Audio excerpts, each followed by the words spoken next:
morning, everyone. Thank you for attending today's webinar, How to Get On Site and Induct Contractors Safely. My name is Anne and I'm the Marketing Executive for Get On Site, and I'll also be the host for today's webinar. I'm also joined today by two guest speakers, Emma Watkins, who is Head of Business Development at Get On Site, and Keith Hopkinson, who is a Health and Safety Manager at Knox and Wells. So welcome both. Before we begin, I'd just like to do some housekeeping. But if for any reason we have any technical problems that mean that we lose connection, we will attempt to resume the webinar. If that fails, we'll email you and send you the PowerPoint. We're not planning any technical problems today, so hopefully that won't be an issue, but if that is the case, then we will contact everyone. If at any point you're struggling to hear any of the speakers, please raise your hand and we'll see whether we can improve the sound quality from our end. We'll also be recording the webinar today, so we will send you a copy of the slides this week once the webinar is finished. And finally, if you have any questions for our guest speakers today, please use the Q&A button and we'll try and answer the questions as we go along during the webinar. So that's the housekeeping from my point of view finished. So now I'd just like to go on to what we'll be discussing in today's webinar. So in the next half hour, we aim to review the current guidelines set out by the Construction Leadership Council, discuss the main areas you need to think about to get back on site, and how digital online inductions can support sites to reopen. So that's it from me to start with. I'd like to hand you over to my colleague Emma, who will discuss the current guidelines. Yes, good morning. Thanks, Anne, for introducing me, and hello to all of you who have attended today. As Anne mentioned, I'm going to be going through a couple of points that we believe are important from the Construction Leadership Council's guidelines in and around travelling to work, site access, your planning, and also your welfare facilities that may change over the course of opening your sites during this strange times. I'm going to start with travel to work, and I'm going to be discussing how the guidelines stipulate what you should be doing and considering when travelling to work. And they state that wherever possible, workers should travel to site alone and or using their own transport where possible. If workers have no other option but to share transport, then journeys should be shared with the same individuals and or a minimum number of people at any one time. You should also ensure and help to advise your contractors that good ventilation, keeping the windows open, facing away from each other, things like that will really help in the car. When I say face away from each other, I don't mean the driver. The driver needs to stay looking forward, but everyone else, if they could look out the windows, that would be great with the windows open. Also, what you should consider is the parking arrangements on sites for the vehicles. Have you got enough space to park your cars 2 meters apart so that when people are getting out of the car, you know, there's not a congestion or a lot of tight space being used, brushing past other people's cars, door handles, things like that. If you have to consider other means of transport, think about cycling. That could be a consideration if there's anybody that works close enough to the site, walking obviously, and if public transport's being used, how many people you would like on that site that are having to use that form of transport. That's something that the guidelines are asking you to assess. Also, the last section in this bit that I've pulled out of the guidelines is that providing hand clean facilities at entrances and exits is ultimately something that you need to action. This should be soap and water wherever possible. And if you don't have a soap and water available or a pop-up area that you can put that facility in place, hand sanitizing stations and or little bottles. Some of our clients are actually issuing bottles of hand sanitizer to all of the people on site to put in their pocket, the little small ones. So providing hand cleaning facilities on the entrances and exits will obviously allow, once they get out of their vehicle, to wash their hands prior to them arriving on your site and contaminating any area that they should then work on following that arrival to work. I'm then going to move on to site access, and I've pulled out a number of bits that I thought would be interesting to highlight in regards to site access, and I've got a couple of examples of what, again, other clients are doing. So you need to try and stop all essential visitors. In fact, when Keith comes on later, I know that he's looking at ways of doing that himself for his company. So stop in non-essential visitors, i.e. wives dropping off sandwiches and things like that is a no-go solution at the moment. Try and make your sandwiches before you arrive to work. But from a client's point of view, and from you guys getting the sites back up and running, making sure you specify strict guidelines on visitors is a must. You need to potentially consider staggering start and finish times to reduce congestion. Again, a lot of clients of ours at Get On Site are putting start times in batches, so 5 people start at 7, 5 people start at 10 past, and so on, or slightly further afield, to ensure that congestion entering that site is not more than could be or should be. You need to plan site access and egress points to enable social distancing. You may need to change the number of access points, either increase or reduce congestion, either increase to reduce congestion or decrease to enable monitoring. This is in case of emergencies, things like that. Having these different access points allows you to be able to contain and implement a more staggered entry programme. Again, I think I've got half of our clients who have, are on sites where possible, have introduced one-way systems, and you may consider that. These one-way systems, obviously, especially with larger sites and things like that, with exits and entrances, more than one entry to the building or site itself, setting that up using signage and floor markings, almost like when you're at Tesco's, you've got the floor markings and so on. You can't go forward unless the next person's moved on. A lot of companies are creating these one-way systems in and out of sites, and you're not allowed to encroach on anyone's space when leaving or entering that area. Removing any disused entry signs, and also disabling anything that requires skin contact, i.e. Fingerprint scanners for clocking in and out, unless they're cleaned by each individual before and after use, which seems like a lot of time that could potentially be lost there. The Construction Leadership Council are advising that they are all removed, as well as things like turnstiles, because obviously you're brushing your body through them, things like that. I say we, it's the Construction Leadership Council's guidelines, but they are also specifying that you regularly clean any common contact surfaces in reception, offices, in your welfare facilities, campaigns, anything like that, toilets especially, that they're cleaned. And when offloading and loading, where loading and offloading arrangements will apply, so deliveries, things like that, drivers should remain in their vehicles. Where drivers are required to exit their vehicle in certain situations, they should also wash their hands and or sanitize before as they exit, and you should have perhaps wardens or marshals to ensure and instruct that happens, and prior to them leaving, they wash their hands as well when they get back into the vehicle. And also consider arrangements for monitoring compliance. So when I say that, again, just talking from experience and speaking to the construction industry daily, I've had a lot of feedback, and there's many inductions that we've been creating in the past few months that actually include physical social distancing marshals, and that is that companies are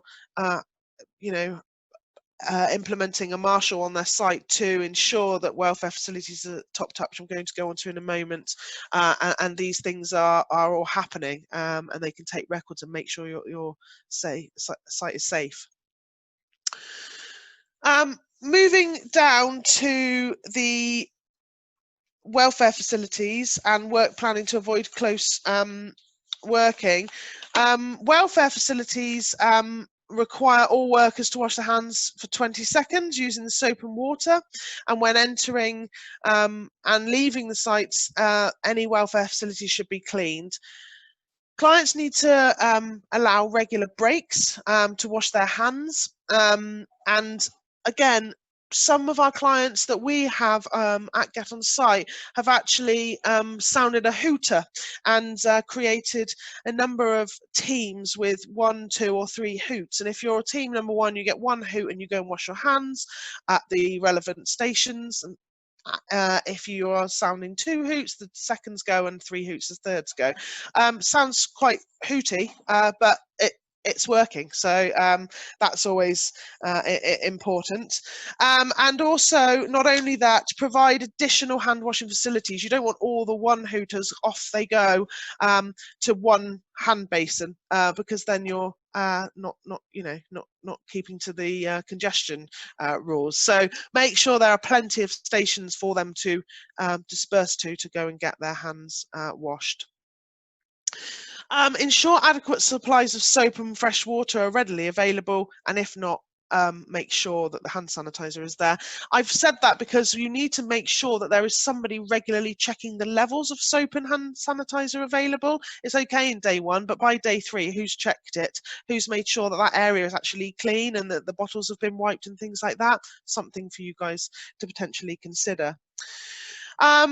The hand sanitizer that you provide, it states in the guidelines that it should be minimum 60% alcohol based, and also, as mentioned, that the hand washing facilities must remain clean at all times. That includes canteens. A lot of clients are asking their workers not to enter canteens, and they're actually shut off, and they should go and sit in an open space to have their lunch on the grass verge and things like that, as long as it's safe to do so.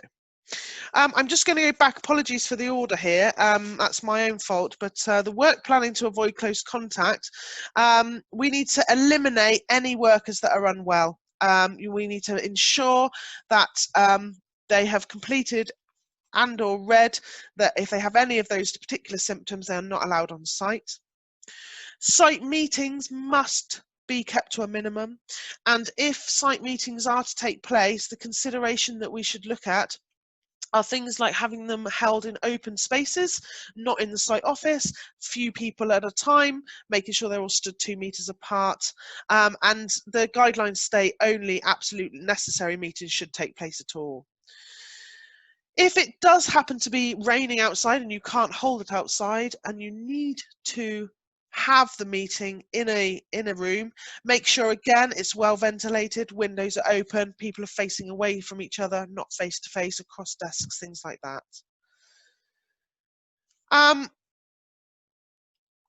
We also need to keep groups of workers isolated, so together in teams, not changing their work time so that they're in from 7 till 1 one day and 1 till 3 other days and mixing with all the different people. Let's keep them together in their teams, all working in a shift sort of pattern, as smaller groups as possible, and also consider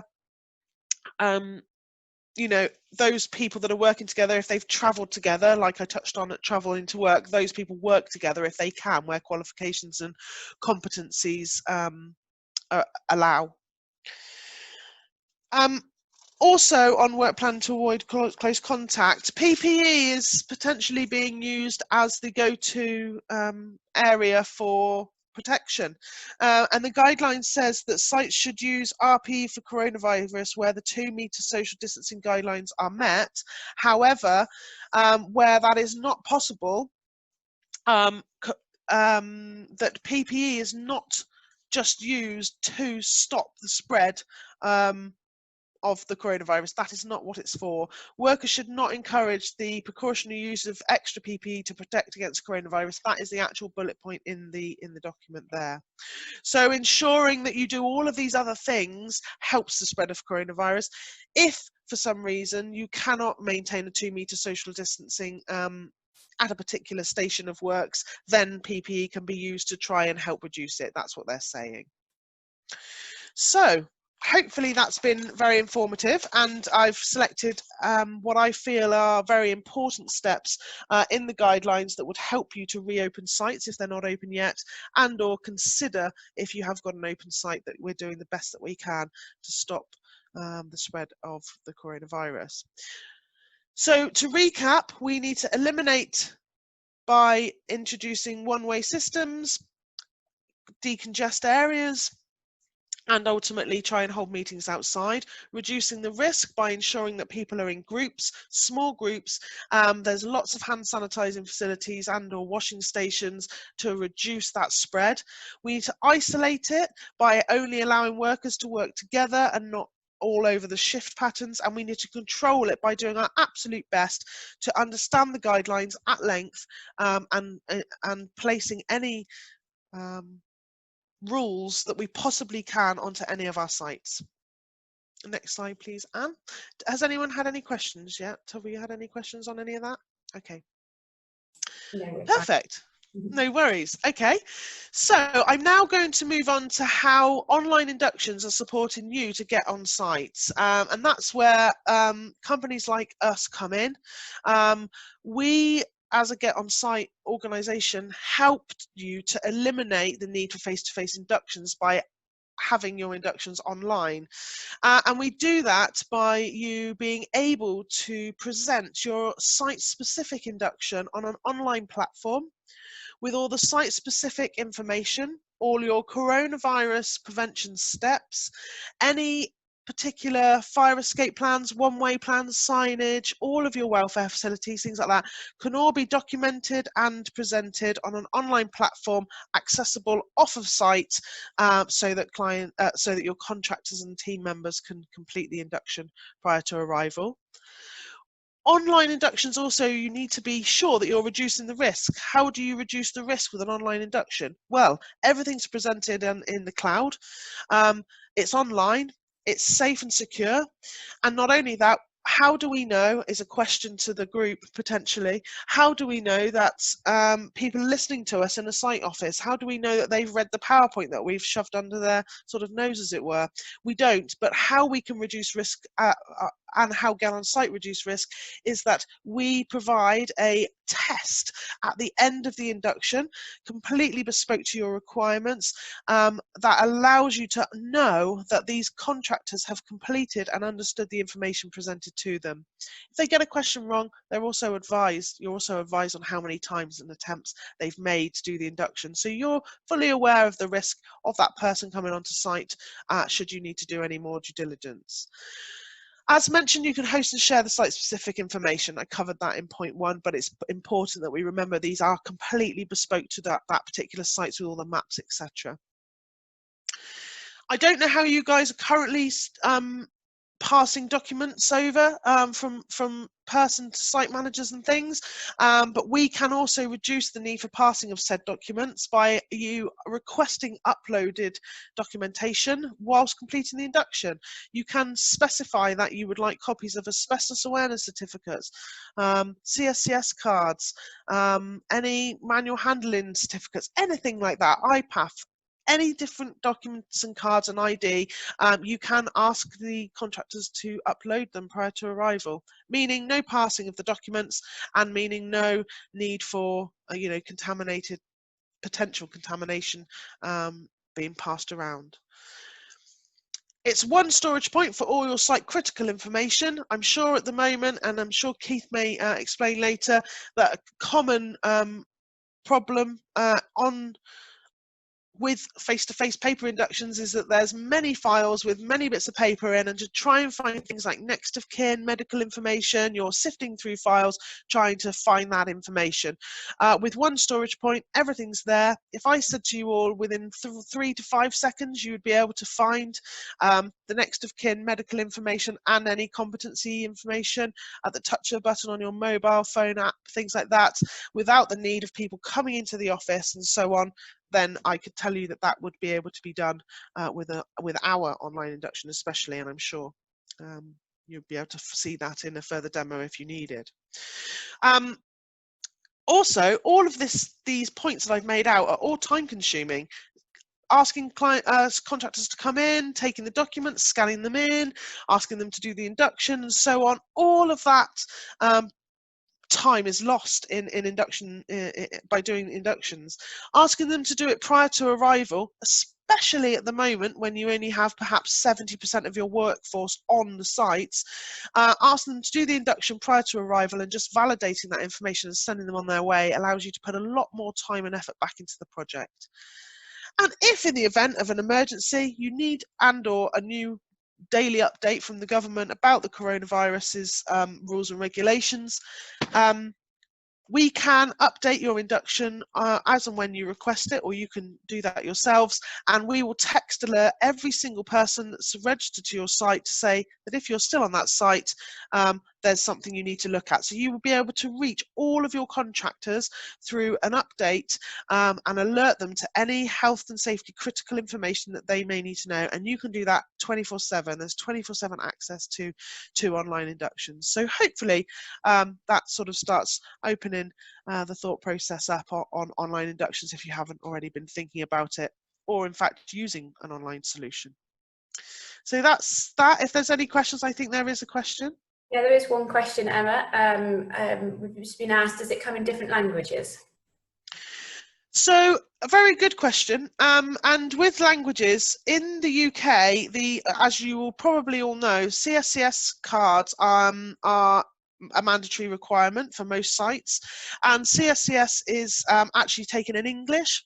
So I believe, and correct me if I'm wrong, but as of the guidelines and things like that, all persons working on a UK site have to be able to speak English or understand some sort of English in case of an accident. If someone shouted brick falling and you didn't understand English, unfortunately, you might not move out of the way quick enough. So the legislative requirement is that people understand and know English to a degree. So therefore, we don't do this in another language in the UK. However, if there was an absolute need and we needed a version, we could do paper copies in different languages potentially, and if you had a site abroad that was in France, then we would ultimately look into that. Okay. Thank you, Emma. I think that's all the questions, and thank you, that was very informative. So I think everyone will find that very useful. I'd now like to talk to Keith about his experiences in operating under the new COVID-19 safety guidelines. So welcome, Keith. Thank you for joining us today. Thank you. Firstly, can you describe the challenges you have faced during the current pandemic and the practices you put in place to overcome these challenges? Yeah, I think as everybody knows, construction is a challenging industry anyway, but I think this current pandemic has actually taken those challenges to a different level. I think the biggest issue that we faced initially was the balance between trying to keep our sites running and trying, importantly, to keep everybody's health and well-being. So it was a real balancing act for us initially. I'm pleased to say that we have not lost a single day since the pandemic started. In the initial stages, it was pretty chaotic because we were getting guidelines and updates almost on a daily, sometimes an hourly basis, to the point where I know one version was issued and then within 2 hours it was taken back down again. So to try and keep up with that and keep our sites going was quite a challenge to us. But I think slowly, and we took it, the first thing that happened really was the first realization was that we couldn't keep going at the rate that we were going. So the first thing we had to do was seriously look at reducing numbers, because obviously if you've got a busy site, then most of the things that people were asking us to introduce became very, very difficult. So that was our first real issue, was that we had to take on board that our sort of the inbred things in people in construction is, there's the program, get on, we've got to build it. And we very quickly realized that that wasn't number one priority.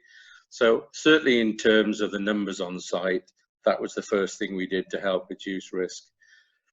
It was then a case of trying to take all the sort of guidance that we had and break them down into sort of manageable pieces to, as I said, to make sure that we balance between production and looking after the guys on site. It's a difficult one because people, as we all know, have worked this way for forever, and to suddenly say to people that, you know, you have to keep 2 meters apart, you have to go this way around the site, you can't all sit in a canteen together and, you know, talk about the football that was then, but isn't now, and to really, you know, chew the fat and you know, exchange jokes on the phones and things. That was part of it. That was the part of the camaraderie. But that, in some ways, it still exists. But it's something that, it's certainly in terms of the canteens, which were the focal point, they've been taken away. As you said, we introduced staggered break times. We encourage people to bring their own food. We encourage people to eat food in their vans. We introduced mobile wash stations around the sites, so that, you know, we had wash stations as people entered. We had specific wash stations around the sites as well. We had a dedicated person, still have a dedicated person whose job it is to make sure that, you know, between all the wash stations, welfare facilities, communal surfaces are cleaned on a regular basis. We actually introduced daily temperature readings, and that was something that, again, was strange. You come to site and somebody holds a gun to your head, as it were. But it was a case of trying to get all the things together. Our biggest issue, I suppose, was trying to convince people that it wasn't that we were just trying to be awkward. We were doing it to safeguard themselves and their families, because ultimately that is, you know, that has to be our #1 priority. And I think as we're now sort of 12, 13 weeks into it, I wouldn't say it's becoming second nature to people, but it's the sort of things now that they're expecting, and if they're not there, they're actually challenging us, which is quite a good thing. Things like scaffolding, for example, we've had to introduce an additional exit point, so that we got one-way systems on scaffolding, so that people aren't just going up and down the same way. So it's been a real steep learning curve, probably a cliff in some occasions, but, you know, I think because of the cooperation of everybody, and the fact that we've spent time with people, explaining to them why we're doing things, and the ultimate goal is to try and make sure they can come to work, earn some money, but stay safe. And I think that's been our biggest sort of success, if you like, that we're now slowly managing to increase numbers on site. So very, very slowly now, productivity is increasing. But as you know, we have regular audits carried out to make sure that guys are actually adhering. But it's like everything; it's trying to get everybody to buy into it, and once you start to get that, it makes everybody's job far easier. Yeah, it sounds like you've done really well to keep to keep your sites kind of going, and to, you know, get that buy-in from your colleagues and contractors. So you've done really well during the kind of current pandemic, it sounds like. Just want to touch on, I know you're a member of the HSE Forum. What are the current hot topics at the moment in that kind of forum, and kind of what are the ideas coming out of it? Can you explain some of them? Yeah, well, I think basically, I mean, I sit on a group called Working Well Together, which is a group of people whose main sort of aim, if you like, is to help and support everybody, but particularly smaller businesses where they haven't got health and safety resources. So the sort of one-man bands, if you like, you can't just call upon the likes of me or other people within the organisation. So to a certain extent, they're seeing all this government guidelines, being bombarded with the government guidelines, and what we're trying to do is support them. We do it sort of free of charge as well.